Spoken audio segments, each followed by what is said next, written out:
Nasunog ng buhay ang 23 estudyante at gurong sakay ng school bus sa Bangkok, Thailand. Habang nagpakawala naman ng halos 200 missile ang Iran bilang atake sa Israel. Yan ang Frontline News Abroad ni Maricel Halili.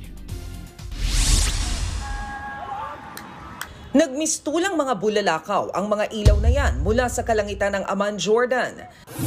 Nasilayan din yan sa Tyre, Lebanon at sa West Bank.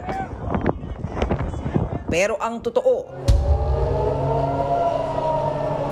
yan ang mga missile na pinakawala ng Iran bilang atake sa Israel.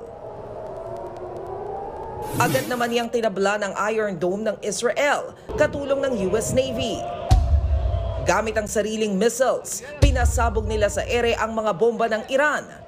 Sa taya ng Israeli Army, aabot sa halos 200 ballistic missile ang pinakawala ng Iran.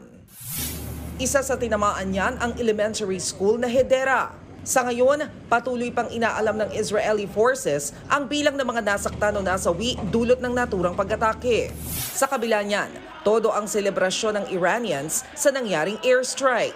Winagayway nila ang watawat ng Lebanon, Palestine, Iran at Hezbollah. Nagbanta naman ang Israeli Army na gaganti sa ginawang pambobomba.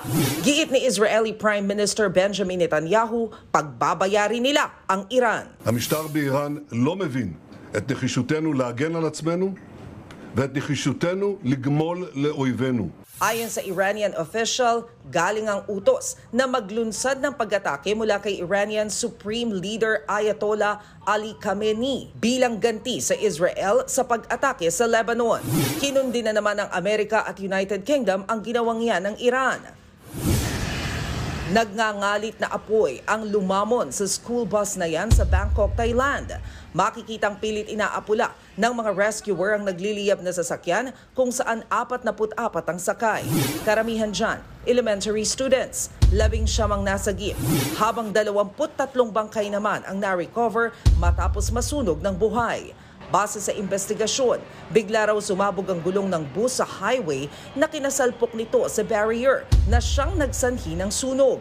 Nangako namang tutulong ang gobyerno sa mga naulila. Sa Amerika, pumalo sa 140 ang death toll dahil sa bagyong Hylene, habang mahigit 100 naman ang nai-report na nawawala pa rin. Pero ayon sa US Homeland Security Advisor, posibleng pumalo sa 600 ang death toll.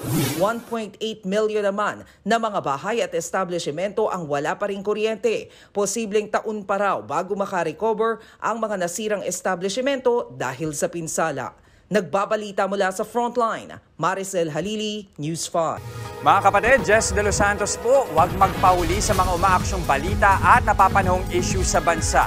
Para sa mas malawak na balitaan, mag-subscribe at mag-follow sa social media pages ng News 5.